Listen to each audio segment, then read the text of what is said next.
Remitly account create, sign up Remitly. Hey everyone, welcome back to our channel. In this video I'm going to guide you on how you can create an account on Remitly and sign up on Remitly, so make sure to watch the video till the end.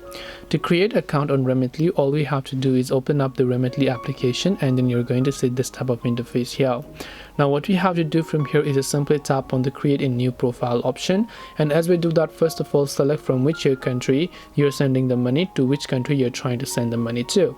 And after you do that, you can just tap on the next option that you can find over here. As you tap the next option, it will ask you to simply enter your email and your password, so you can choose an email address that you would like to use for your Remitly account here. And once you choose an email address you want to look for your Remitly account, you can also make sure to enter your password that you want to use. Tap on join Remitly and your Remitly account will get successfully created.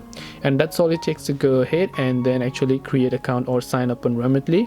Hope this video was helpful. If you have got any more questions, then feel free to also leave them down below. Thank you for watching till the very end of this tutorial, and see you soon in our next video.